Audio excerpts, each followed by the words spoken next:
it's 2025 already, and I wanted to do this last year, but I really couldn't think of enough stuff to do this. But this year I really got the brain juices flowing, so we're gonna predict all of 2025 gaming wise. Now, I would love to do it politically, but that's not really my job. I don't think I'm smart enough to do that. It would be funny though. It would be really funny. Anyways, I just really want to start this because this is a very exciting list, and we're gonna go fast through this.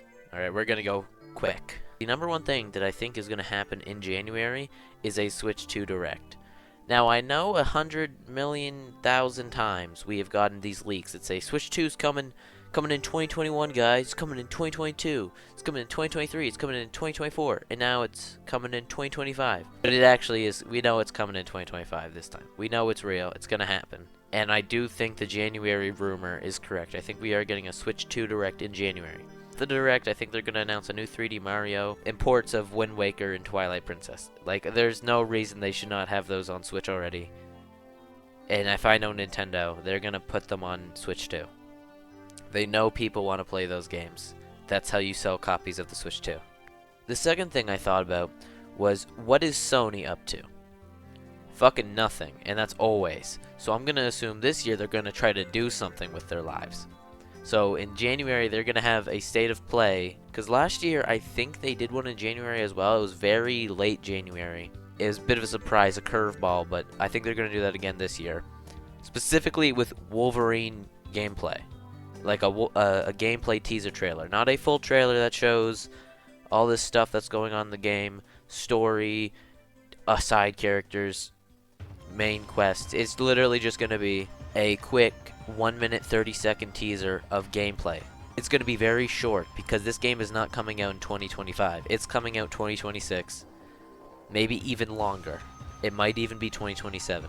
They're going to have to drop this because they need to throw out something. Sony needs to show something to keep people interested in the Wolverine game. Because it's been 4 years at this point since we've gotten any news on that game. That's crazy. Alright, so for February, Monster Hunter Wilds comes out. It's great. It's an amazing game. People think, oh, this is going to be Game of the Year. It's Game of the Year. The Pokemon Presents happens. Legends ZA gameplay is shown off. It looks pretty cool. For some reason, the graphics look off. They don't really look like they're next gen. Even though they took so long to make it, it still doesn't look finished or polished at all. And that's going to be one of the weird points people make about this game is it doesn't look next gen. And Legends ZA will be announced as a Switch 2 launch title, which the Switch 2 will be officially launching in May. We'll also get news on a new Pokemon Mystery Dungeon game, because that's been leaked for years at this point. They have to be making a new one. We know it's coming, and it has to be this year, I feel. What other year does it happen? When? When the fuck does it happen, Nintendo? The new Assassin's Creed game comes out. It sucks. People don't like it because it's Assassin's Creed. And finally, for February, we're going to get a GTA 6 gameplay trailer. GTA 6 is supposed to come out in fall of 2025. Well, that gives about a 9-month time frame between February to November to make hype for GTA 6. I think that's got to happen in February. In March, we're going to get the Xenoblade X port for Switch 1. And for some reason, it's going to have some trouble running on Switch 1. Even though the game is from the Wii U, it's going to be poorly optimized, and there's going to need to be a day one patch to fix all the bugs. In other big news, the live-action Zelda movie will start filming. I came up with some people who I think would be the cast, but honestly, I fucking hate celebrities. They're boring. Who cares? Well, why would I bring the... Why am I going to fan cast a Zelda movie? That sounds so boring. I don't want anybody to play Link. Link's a fake character who doesn't talk. So I'm just going to let them do whatever they want with that thing. And the Indiana Jones game will come to PS5 because we know it's going to. And knowing Xbox, they're going to want those sales numbers up fast. And they're going to regret only putting it on Xbox. So it's coming to PS5 in March. Alright, now it's April. April will mark the first quarter of 2025 sales. So that's why I put here that PS5 Pro will underperform during the Christmas season and barely scratch 1 million copies. The Switch 1, though, will hit 150 million units over the Christmas season. It's so close to 150 million. It's gotta happen probably. I think this Christmas really did set it in stone as a 150 million unit selling console. I think it was at 146 million quarter 4 or quarter 3, I guess, of 2024. So I do think it hit 150 million over Christmas. And if it didn't, that's kind of pathetic. You didn't get 4 million units in your last quarter of sales for the Switch 1. That's insane. That sounds like it would cause some trouble at the company of Nintendo. There's going to be rumors of a Switch 2 launch direct that would happen the exact same day as the Switch 2, specifically from Puoro. Fatal Fury, City of the Wolves will release, and it's going to be the best game ever because it's super cool and awesome. And Street Fighter 6 Season 3 will be announced with Sakura, Balrog, Hagar, and Cyclops from X-Men. Now we have made it to May. The Switch 2 will release with a Switch 2 Direct the exact same day. Luigi's Mansion 4 will be announced for fall 2025. Metroid Prime will get a full new gameplay trailer with the game set to release in July. And the new 3D Mario game will get rave reviews. It will get better reviews than Odyssey. But for some reason, Pokemon Legends ZA will still not be able to run even on Switch 2. It's going to be a funny thing and kind of embarrassing for Game Freak. But the game will still be great, like Scarlet and Violet. Pokemon fans will love it. And to end off May, Xbox will announce they will be showing off GTA 6 on the Xbox Series X in real time in an Xbox investors meeting in June. Alright, now June. Xbox shows off GTA 6 gameplay in real time in an Xbox investors meeting. And everybody thinks, wow, this game looks amazing. It's amazing. It looks fucking crazy. How is it even running on these consoles? That's what they're thinking. We'll get more news on Metroid Prime 4 and a PlayStation showcase at the very end of June, sneaking in there, just barely hitting the June mark. They will throw us a curveball, a big curveball. They'll show off a Venom solo game. Kind of like Miles Morales, but still like a long-form game. So it would be the idea of a spin-off for Miles Morales, but it'd still be full price. It would be $70. It will be around the same length of Spider-Man 2, so it'd be 26 hours. And it would be about Eddie Brock Venom in the Insomniac universe. The Venom solo game will be titled Venom Lethal Protector and release in November. To end off the presentation, the new Naughty Dog game, Intergalactic, will get a gameplay trailer with a 2026 release date. Alright, for July, Metroid Prime 4 will release. It will get bad reviews from IGN, like a 7 and a 6 from GameSpot, but it will still be a great game to Metroid Prime fans. It just won't be the best game. It will not live up to the expectations of a game that's been in development for 10 years. Now, this is just something random I put, but I felt that maybe a new LEGO Marvel Superheroes game will be announced. The series hasn't had a new installment in like almost 10 years, and I don't think LEGO has any bad blood with Marvel. They make Marvel LEGO sets all the time. I don't see why they would. So a new LEGO Marvel Superheroes game will be announced for 2026. Alright, next, Ken is released for Fatal Fury City of the Wolves. And he'll be stylish and honest, and you'll see him every time you load up online, because now that Ken's in a second video game, us Ken enjoyers, we're gonna be in there just spamming the servers, alright? Dragon Lash Fury is not restricted to Street Fighter 6. August will start off strong with Gamescom. You know, the Jeff Keighley event that's in like Europe, and they did it last year, and they had like Borderlands 4, and it was really funny and boring.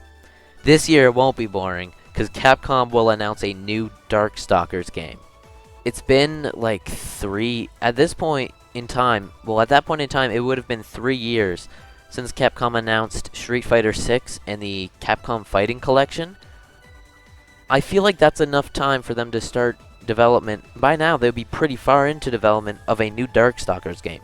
Everyone wants a new Darkstalkers game. They're gonna do it. They know what they're doing in Capcom. They're not buffoons just typing on computers, making Street Fighter and Resident Evil every other year. It is going to happen. Hopefully. Also, we'll get a new trailer for Venom Lethal Protector at Gamescom. It will look cool. Who fucking cares? The big news for August is GTA 6 will get a release date of October 7th. I don't know why I put October 7th. I feel like that's like a great release date. Alright. September, we'll get the normal September Nintendo Direct.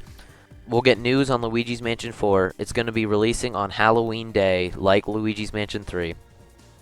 A new 3D Zelda will be teased, similar to how Breath of the Wild was teased for Wii U. But it's not coming out anytime soon. This game is going to be a long time in development. They just released a Zelda game last year and a year before that. This game is going to be a while down the line. And the big announcement for Nintendo for the Nintendo Christmas season will be a new Donkey Kong Country launching in December. They know that Donkey Kong is profitable. 3 Donkey Kong ports on Switch. They know people want Donkey Kong. They're just filling the gap. They are 100% sure at this point that Donkey Kong is profitable. They have to make a new Donkey Kong game. And it will launch in December. Legends ZA gets a full-blown DLC announcement releasing in January. We'll get a direct for the Super Nintendo World Orlando opening. October, Luigi's Mansion 4 releases.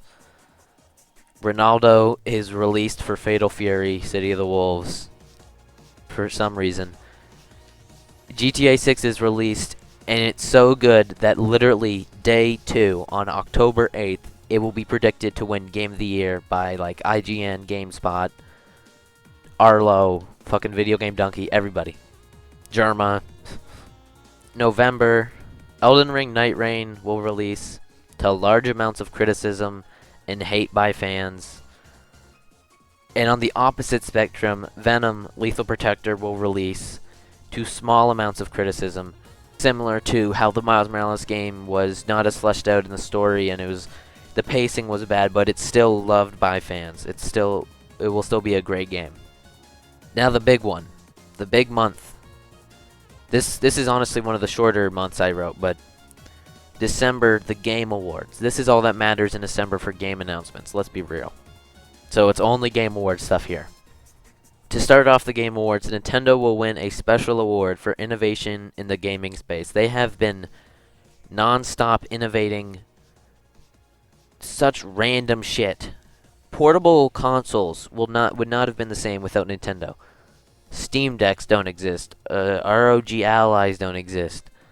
The new Atari console does not exist. Nothing exists without Nintendo focusing on this stupid-ass piece of shit concept of playing video games at the hospital. So they will win a special award for basically inspiring every single game developer ever. Astrobot will get a DLC announcement. The announcement will come very late in the year because it wasn't anticipated. Sony only greenlit the DLC after it won Game of the Year. So they need some development time, but it will still be announced by the end of 2025. GTA 6 will win Game of the Year to no one's surprise at all. It's going to be an amazing game, and they'll announce a PC port release date for June of 2026. And that will seem like the end of the Game Awards. But then, at the very end, the head of Capcom comes to the stage to announce a new project in a series long thought to be gone. Then he rolls the trailer. We see Ryu punching a sandbag vigorously, non-stop. Boom, boom, boom, boom, boom, boom, boom. He's mad. And then, when he goes to wind up one final punch, he gets stopped. Something's restraining his arm. The camera pans. And it's fucking Spider-Man. Spider-Man's got his web on Ryu's arm. He's holding him back. He's like, no, don't punch the sandbag. And Ryu's like, oh yeah? Level 3. Hadouken! And then boom. All these people start showing up. Dr. Doom, Akuma, Cyclops, Iron Man. They're all there. They're all ready to do a big brawl. And the big announcement will be Marvel vs. Capcom 4 will be coming out eventually. They don't give a release date. They have just announced that it's being put into development. But that's my 2025 prediction for gaming and all this stuff. There's a lot of other games I didn't talk about, but this is really just the things I care about. Man, I hope fucking Elon gets shot next year.